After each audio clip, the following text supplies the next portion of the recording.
Let's queer up the USA View. Biden administration stands up for gay staffer attacked by Libs of TikTok.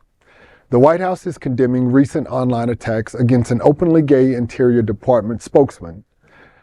The attacks online are targeting Tyler Cherry, Interior's principal deputy communications director, and started when the right-wing social media account Libs of TikTok criticized Cherry's appearance on X, formerly known as Twitter. The account shared photographs and old posts from Cherry last week, which sparked an online debate and led to conservative voices bashing him online. The debate included conversations over Cherry's style and what it means to appear professional. One conservative X account holder pointed out Tyler's hoop earrings, while a former aide to Senator Ted Cruz, Republican of Texas, and a conservative communicator, Steve Guest, mocked Cherry as a radical leftist.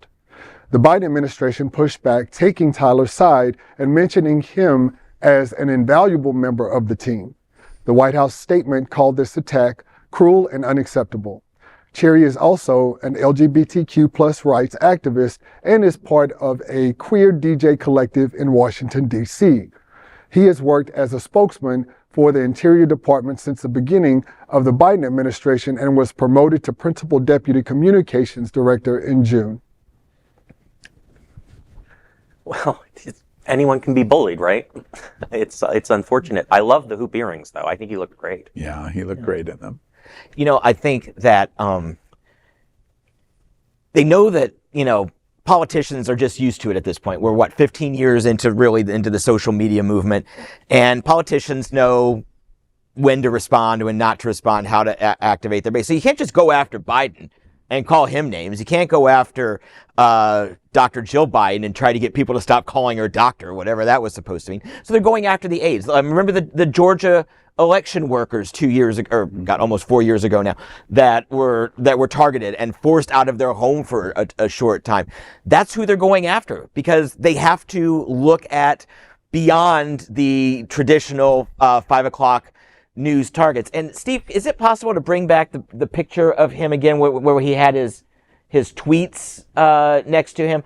Because that's not usually your picture that you see, and oh God, Republicans are losing it. Remember when John Fetterman wore sweatshirt shorts onto the floor of the Senate? God help America.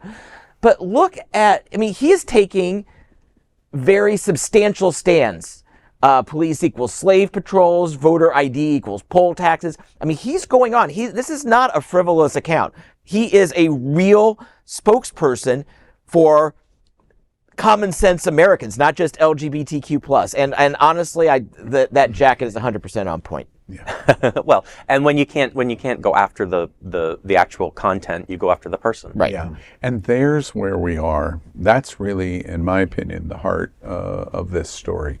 The heart of the White House press secretary, who is LGBTQ+, by the way, a representation in our community, says this attack is cruel.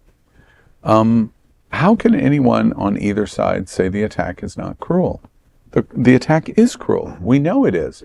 When we characterize the attacks that we do, if we make them highly personal of Donald Trump or of Ron DeSantis or Ted Cruz or Lady G, my jokes about Lady G could be interpreted as cruel. If that was the result that somebody hears from the joke, then it is inappropriate for me to tell the joke because it becomes cruel. It does not have to be the agreement of this side that you accept to say it's no longer cruel. And really, that's at the heart of this situation. If somebody that represents as an aide in the Biden administration is significantly effeminate or flamboyant, that does not make them a terrible person. And so therefore, an attack on their flamboyance becomes cruel. And the same is true for the uber conservatives. The other broad observation, the other secondary observation is Libs of TikTok is a cruel infrastructure.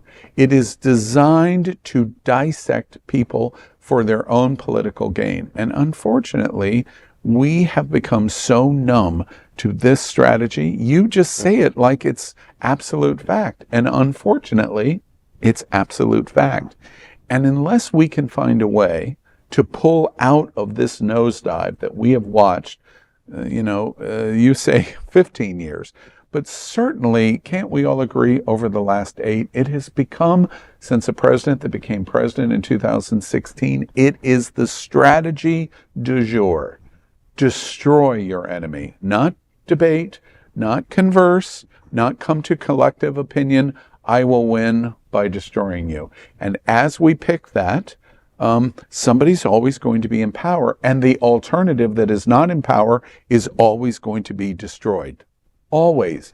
This is not a process that works out well for anyone's point of view, and it does not work out well for America. So therefore, it is cruel, and it should stop.